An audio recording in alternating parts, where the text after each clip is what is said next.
¿Qué tal amigos? Hoy os traigo un nuevo vídeo de manga y esta vez es un vídeo de lecturas desde cero porque como habéis visto en la miniatura voy a hablar de Nanatsu no Taizai, que ya por fin me leí los primeros 5 tomitos y sinceramente lo he disfrutado un montonazo. Así que nada, en este vídeo os voy a contar principalmente cuáles han sido mis opiniones y mis sensaciones leyéndome estos 5 primeros tomitos. Voy a comentar muy por encima la historia, ¿vale? No como en el vídeo anterior de Vinland Saga, que yo creo que me enrollé un montón. Y voy a comentar también el apartado artístico muy por encima, ¿vale? Porque la verdad es que me ha sorprendido muchísimo para bien.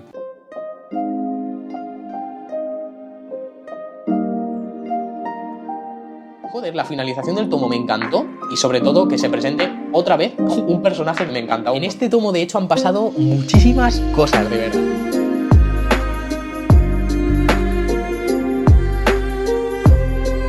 Para empezar sí que quiero comentar una cosa, ¿vale? Y es que en su momento yo sí que me vi el anime de Nanatsu no Taizai, aunque he de decir que yo me lo dejé en el momento en el que cambiaron la animación porque me superó, o sea, me parecía muy horrible. Así que dejé la obra. No me he visto nunca el final de Nanatsu no Taizai, pero más o menos todo el inicio de la obra y yo creo que hasta un poquito más de la mitad sí que me la he visto, ¿vale? Así que tengo algo con lo que compararlo. Y he de decir que ya solo el inicio me parece muchísimo mejor en el manga que en el anime, o sea, de verdad. Y no exagero, os voy a poner ejemplos, perdón, porque de verdad me ha sorprendido muchísimo para bien. Considero que la obra a nivel de, sobre todo, paisajes, escenografías, los castillos, está muy bien hecha, o sea, de verdad. Tiene ese toque medieval, que obviamente en la obra sí va a haber porque está basada en esa época, y súper fantástico y no sé, hace una combinación muy guay. El diseño de personajes también considero que está muy bien hecho. Y algunos de los paneles que se presentan a lo largo de estos 5 primeros tomitos, que os pondré algún ejemplo, también lo he disfrutado muchísimo, de verdad. Por otro lado, algo que también he disfrutado muchísimo a lo largo de estos 5 primeros tomitos son los combates. O sea, sin lugar a dudas, algo que me encantaba de la obra y que en el manga también está muy bien plasmado es lo poderosos que son los personajes. O sea, ves por ejemplo personas normales que no tienen ningún poder y de repente ves tanto a los caballeros sagrados que están hiper rotos, o sea, los que ni siquiera aún son caballeros sagrados están increíblemente rotos. En el primer tomo ya vemos uno que yo flipé, pero es que los ves en comparación, por ejemplo, con los pecados capitales y se te va la olla, tío. O sea, la presentación de cada uno de los personajes a lo largo de estos tomos, que ya os lo iré comentando y tal, me ha parecido una burrada, me ha encantado y la verdad es que ha sido súper disfrutable. De verdad que me he hecho bastante más fan de lo que me pensaba de la obra solo en estos 5 primeros tomitos. Por otro lado, algo que también me ha gustado muchísimo de la obra en general del manga es que son bastante finitos los tomos, o sea, no es un tomo muy grande como podría ser el caso de pues Vinland Saga, que sí que son un tamaño más grande y pues eso hace que la lectura tarde más en realizarse. En este caso los tomos tienen el tamaño estándar al que yo estaba acostumbrado cuando leía mangas y la verdad es que hace que se lea súper rápido, o sea, sin exagerar, en 2-3 semanas me leí 6 tomos porque también me he leído algunos más y Vinland Saga tardé un mes y pico, o sea, se nota la comparativa y la verdad es que el hecho de que también sea muy rápida la obra en el sentido de que pues no hay muchísimo texto. La obra avanza también muy rápido y por lo menos en el inicio a mí me ha enganchado muchísimo más que Vinland Saga, eso hay que reconocerlo. Ha hecho que se lea muy rápido la obra y que también pues no tenga esa sensación de pesadez cuando a veces estás leyendo manga y dices, Dios, parece que la obra no avance pero tienes ganas de seguirla y tal. En estos 5 primeros tomitos no lo he notado para nada, de hecho todo lo contrario, ha sido súper rápido y súper disfrutable todo. Y ya pasando a la historia de la obra, en general toda la obra va a girar en torno a los 7 pecados capitales, por eso le dan el título a la obra. Principalmente es una serie de caballeros muy poderosos, o sea, están rotísimos todos y la verdad es que eso hace que la obra a mí por lo menos me guste muchísimo más. El hecho de que los personajes estén absurdamente rotos. En un principio, ¿vale? Los 7 pecados capitales formaban un grupo para proteger al reino y tal, pero no se sabe muy bien qué pasó, traicionaron al reino y el grupo se separó. Actualmente Elizabeth, que ya se nos presenta en el primer tomo, que es la princesa actual del reino, está buscando ese grupo original para volver a formarlos. Y de hecho en el primer tomo ya se nos presenta también el que era el capitán de estos 7 pecados capitales. Y realmente el principio de la obra es prácticamente eso, ¿vale? De hecho en estos 5 primeros tomitos ya se han integrado al grupo 3, aparte del capitán, entonces hay 4 pecados capitales. Y se nos cuenta un poquito qué es lo que ha pasado, cuál es su historia, cuáles son los integrantes, porque algo que también mola bastante de la obra es que tú puedes ver los carteles que hay de los 7 pecados originales y cómo se pensaba todo el mundo que eran y tal. Y luego, por ejemplo, el capitán, que es Meliodas, tiene este cartel y es este personaje, o sea, nada que ver. Van sí que se parece un poco y Diana también. Pero, por ejemplo, el que más gracia también me hace es este de aquí. O sea, ¿veis el cartel? Que es un rechonchón así, todo en plan, bueno, todo random. Y la persona original es esta, es un niño. No sé, esas cosas me hacen mucha gracia. Y de hecho eso también lo quiero mencionar porque no lo he mencionado al principio. Pero Nanatsu no Taizai tiene un humor que honestamente pensaba que no me iba a gustar, pero que me hace mucha gracia. Y de hecho algo que quiero comentar sobre Meliodas es justamente eso, el hecho de que, por ejemplo, debería de ser el típico personaje que a mí no me gustase nada, porque de verdad en el manga, en el anime, en todas estas cosas suelo odiar bastante a los personajes que se encasillan únicamente en el apartado de soy el personaje que hace coñas sexuales, jajaja, ya está. Y algo que me gusta mucho de Nanatsu no Taizai es que no encajona o no mete en plan, mira, este eres tú y este eres tú, a cada personaje. Cada uno tiene, como por así decirlo, también un desarrollo. Es en plan de sí, soy este personaje, pero además tengo todo este mundo. Y creo que eso en la obra se plasma súper bien. Porque, por ejemplo, Meliodas, sí, es el típico personaje que hace coñas sexuales y pues a veces me hacen gracia y otras veces es como, bro. Pero aparte tiene un misterio alrededor muy tocho, tiene un poder bastante raro, tiene un pasado también bastante returbio, no sé, tiene muchas pequeñas cositas que hacen que el personaje no sea solo el personaje en plan roto con coñas sexuales.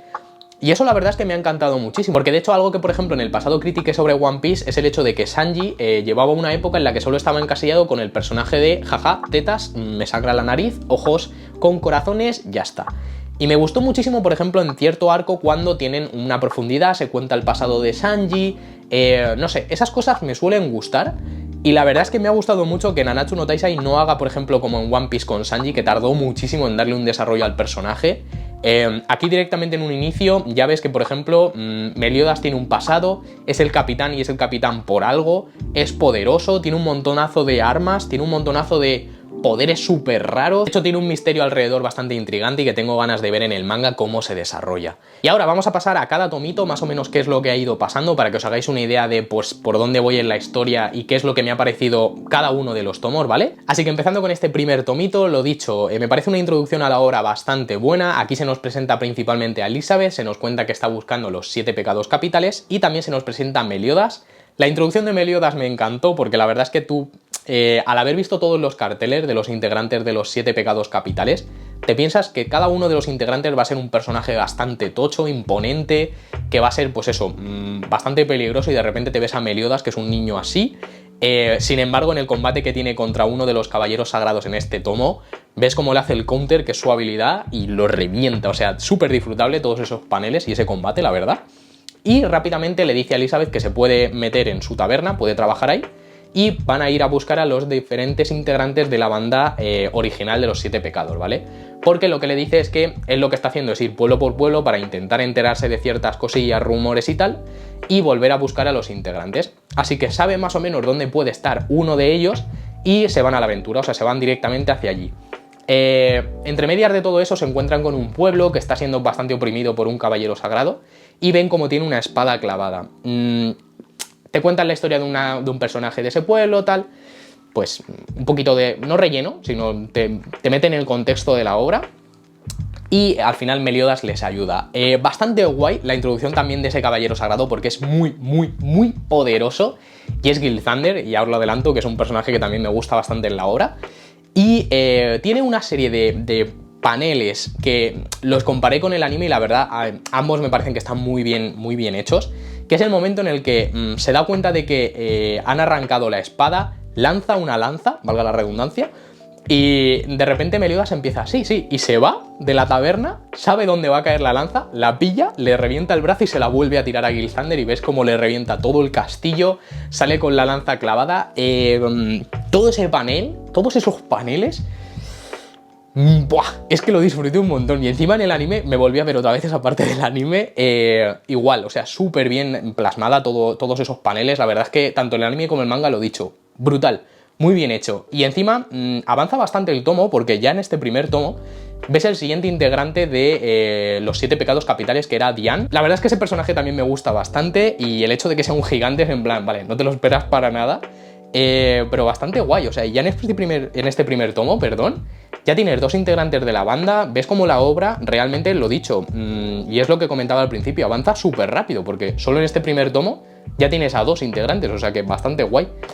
Así que nada, vamos a pasar al segundo tomo. Siguiendo con el segundo tomo, la verdad es que es un tomo que también disfruté bastante y que también avanza muy rápido. En este tomo también tenemos otro nuevo integrante de la banda, que es Van. Pero antes de eso, ya en un primer momento, en el primer inicio de este tomo, vemos como está teniendo un combate bastante guapo Meliodas y Gilthander. Hay bastantes paneles también muy chulos. Y algo que me moló bastante de este primer tomo es que tú como lector estás leyendo el combate que tienen Meliodas y Gilthander y todo el rato te da la sensación de que Gilthander está ganando, que está teniendo pues muchísimo más poder que Meliodas, que le está humillando realmente y te ves, en un momento te das cuenta de que de repente dice, vale, ya me has contado dónde está Van, porque todo el rato le estaba como sacando la información, y dice, vale, ya nos podemos ir, y se pira, en plan, realmente estaba jugando con él todo el rato, y eso me encantó un montón, o sea, la verdad es que es esa sensación de decir, joder, Meliodas de verdad tiene que ser bastante roto, y en el momento en que se ponga serio va a ser bastante ida de olla el poder que tiene este personaje. Sin embargo, vemos que Gilthander de verdad le ha hecho bastante daño porque justamente cuando abandonan el sitio y empieza Meliodas a no, si estoy bien, no te preocupes, pum, se desmaya y se queda ahí muñequísimo, lo llevan a un pueblo para que lo empiecen a curar.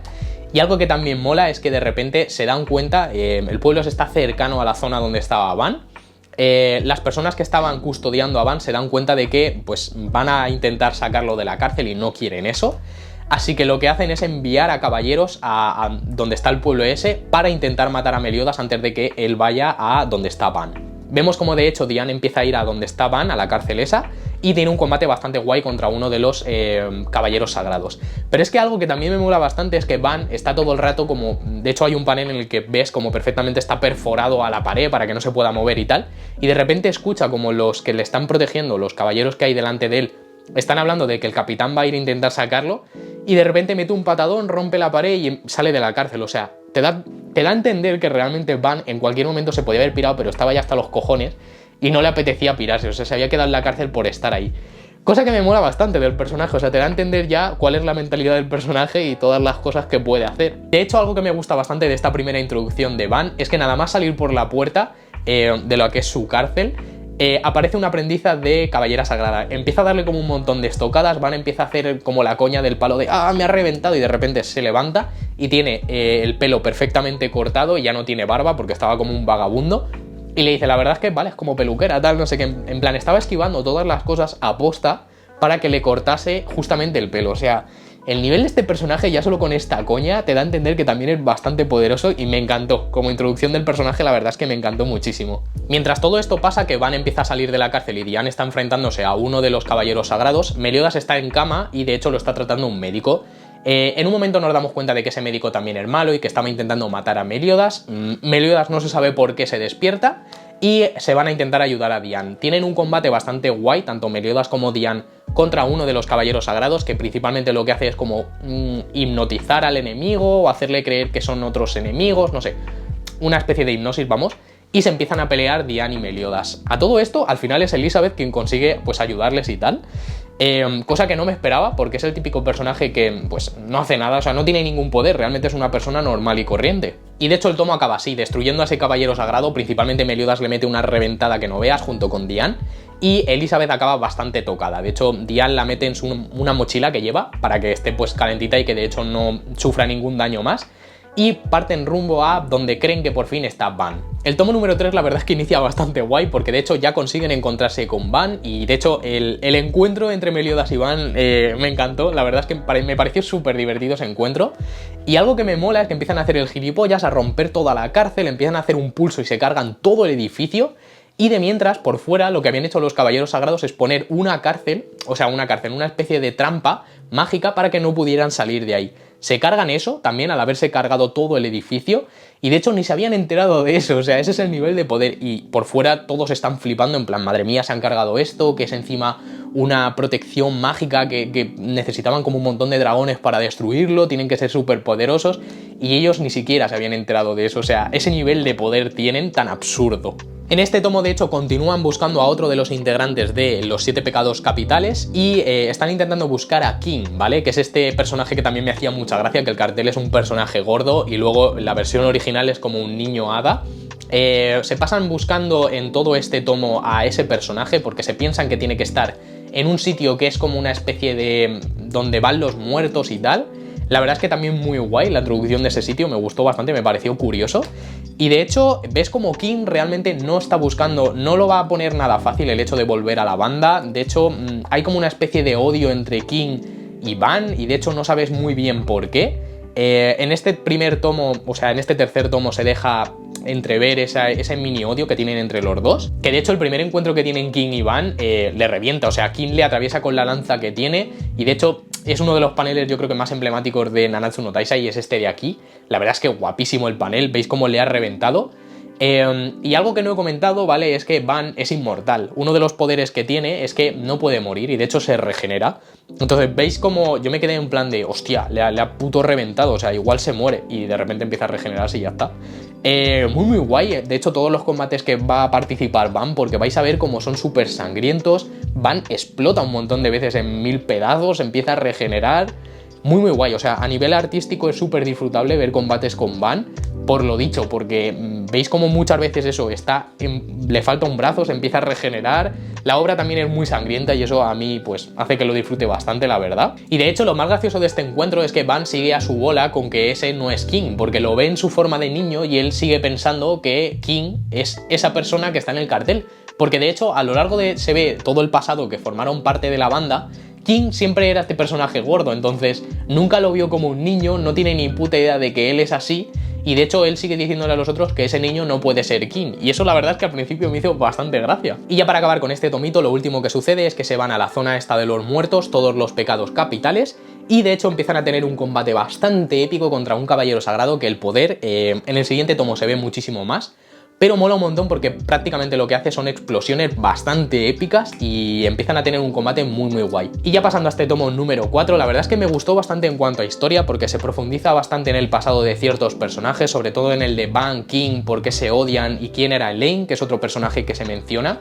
Te lo cuentan así por encima, pero la verdad es que a grosso modo principalmente lo que pasaba es que Elaine protegía como una fuente, que era la fuente de la vida y tal. Estaba en un bosque bastante épico y ese bosque debería de estar protegiéndolo King, pero se piró, ¿vale? Y dejó a su hermana ahí.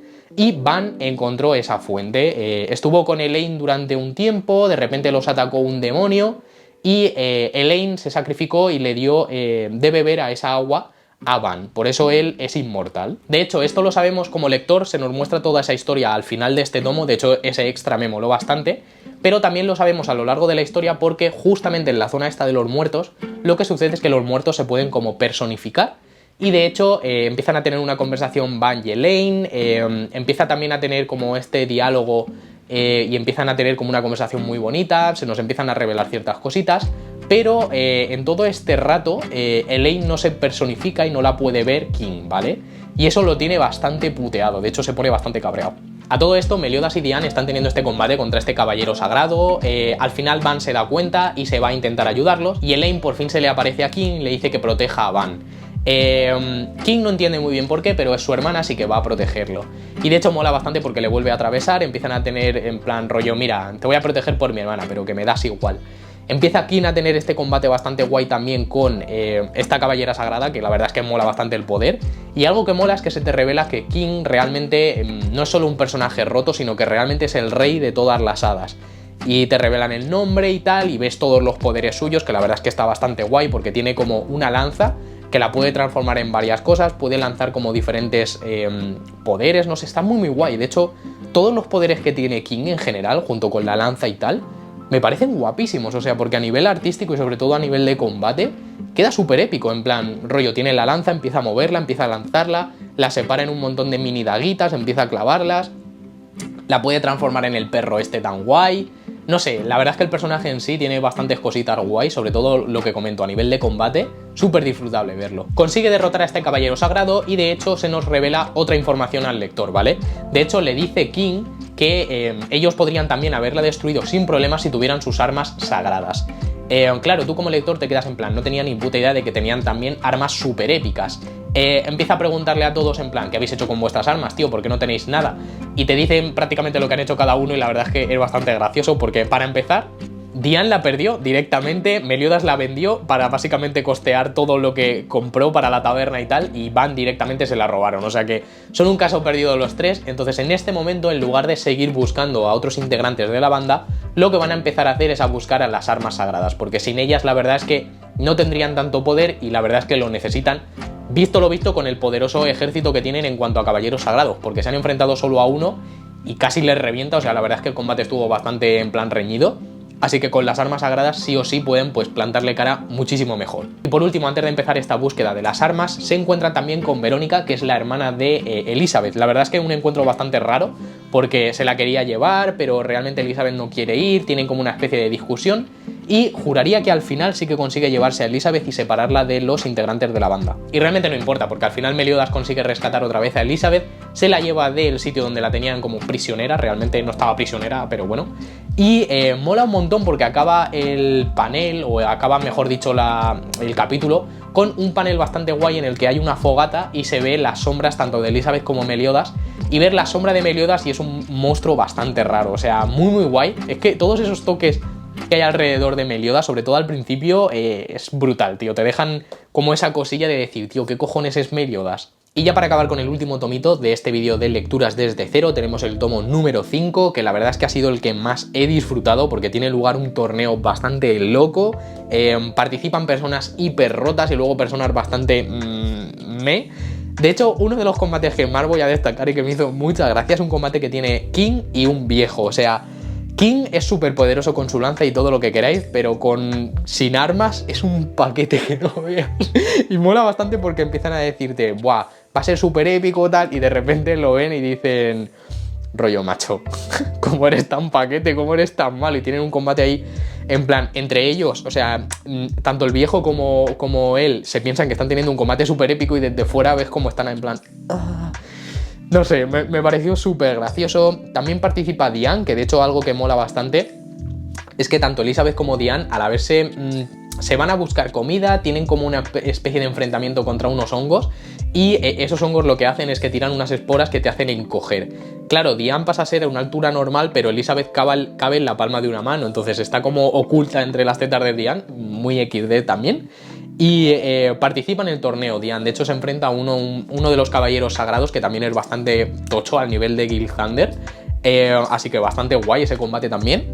Pero sin lugar a dudas, el más épico y el que más te deja en plan, madre mía, estos dos tíos, es el de Meliodas y Van. De hecho, algo que me mola bastante es que hasta este momento Van te crees que su único poder es ser inmortal, pero de hecho tiene un poder que empieza como a robar el poder de los otros contrincantes, es decir, lo que él empieza a hacerle a Meliodas es robarle el poder un montón, y claro, Meliodas tiene muchísimo poder, que no lo muestres otra cosa, pero tiene muchísimo, se empiezan a enfrentar, al final te das cuenta de que realmente Meliodas está rotísimo porque le pega un ataque y se va, está en una montaña aquí y aparece de repente en la otra montaña clavado contra la pared Van, y te quedas en plan, ¿qué cojones ha pasado? Y todo el mundo realmente ha visto, o realmente los integrantes de la banda, que en un momento Meliodas se transformó y le salió el sello este tan raro que ya le había salido en el tomo número 3 cuando estaba inconsciente.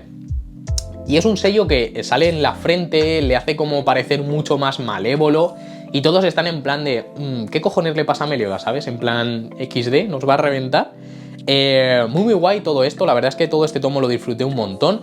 Y además dos cosillas, es que todo este torneo tiene lugar porque ahí es donde está una de las armas, de hecho está la arma de Diane, que es un martillo gigante bastante guay. Y tanto en este tomo como en el anterior se empieza como a entrever una historia bastante turbia que está pasando en el reino, ¿vale? Vemos como uno de los caballeros sagrados está utilizando un demonio, o sea, la sangre de un demonio, para darle poder a cada uno de los aprendices de caballeros que están intentando pues conseguir ser caballeros, y con eso consiguen un power up increíble. Se lo empieza a dar un montonazo de gente, hay personas que se mueren y personas que sí que consiguen obtener el poder. De hecho, la tía esta que tiraba las explosiones con la espada, que no me salía el nombre, macho. Esa tipa, de hecho, bebió sangre del demonio este, y justamente la que se enfrenta a Van, que le hace el corte de la barba y tal que había comentado, también bebe esa sangre y obtiene poder. Así que bastante returbio el giro ese de la obra. Y de hecho lo más returbio es que ese demonio es el que se enfrentó Van contra él cuando estaba con Elaine y tal. y ese es el motivo de que Lane muriese y que pasase todo eso, porque les ataca un demonio. Así que bastante returbio todo, tengo bastante ganas de seguir con la obra porque te lo deja en ese puntito bastante interesante, la verdad. Y ya para acabar, pues lo que he ido comentando, la verdad es que la obra per se se lee súper rápido, es súper disfrutable de leer. No me acordaba que la obra la verdad es que estuviera tan bien o que tuviera un inicio tan bueno. Y la verdad es que algo que me ha gustado también muchísimo y que no me esperaba es el apartado artístico. O sea, como he comentado y como os he ido enseñando, sinceramente no me esperaba que fuera un manga tan bueno. O sea, me esperaba un nivel muchísimo más bajo, sobre todo a nivel artístico. Y joder, me ha sorprendido un montón. De hecho, si os soy también totalmente honesto, me he hecho bastante más fan de la obra leyéndome el manga que cuando me vi el anime. Cosa que tampoco me esperaba, porque algo que no sabía es que la obra tenía tantas críticas. O sea, de verdad, yo sé que en el momento en el que cambiaron sobre todo la animación, la obra recibió muchísimas críticas, pero honestamente no me esperaba que tantísima gente odiase, pero odiase con mayúsculas, la obra. No sé si será por el final, no sé si será por algún arco intermedio de la obra que a la gente no le gustó para nada. Lo desconozco totalmente y la verdad es que quiero seguir desconociéndolo. Pero de hecho, lo dicho, esto lo averigüé porque subí una serie de TikToks hablando de la obra cuando me la compré, sobre todo también de cómo me iban pareciendo los tomos conforme los iba leyendo. Y sobre todo en un vídeo en el que subí un manga check o un manga tag, que no me salía el nombre, en el que decía que me estaba leyendo esta obra y que pues ciertas obras no me gustaban y tal. La gente me decía, macho, con razón que no te guste esta obra tan buena, si te gusta la mierda de Nanatsu no Taizai, bla bla bla, tirando un montón de pestes. Quiero creer también que principalmente fue porque me metí con algunas obras que son como de culto o muy importantes y que a mí por no me gustan tanto. Porque la verdad es que la obra, o sea, Nanatsu no Taizai, me parece, lo dicho, buenísima. La verdad es que lo estoy disfrutando un montón. Y joder, me ha sorprendido muchísimo para bien. Vale, como hacía bastante que grabé este vídeo, se me ha corrompido gran parte del final, así que principalmente os voy a decir en este mini trocito lo que quería comentar, y es que los siguientes vídeos iré intercambiando uno de lecturas desde cero de Vinland Saga con Nanatsu no Taizai, que de Vinland Saga principalmente quiero darle bastante cañita y que en la medida de lo posible intentaré traer más vídeos de Vinland Saga o más cantidad de tomos en cada una de las lecturas. Porque de Vinland Saga quiero empezar con el arco de la granja, quiero ver todo lo que engloba esa evolución de Thorfinn y la verdad me llama bastante. Y la verdad es que prefiero verme un poquito el manga antes de verme la temporada del anime, así que por eso creo que le daré bastante caña esta Navidad. Y poquito más, eso era todo. Espero que os haya gustado el vídeo, que os haya parecido interesante y hasta la próxima. Chao, chao.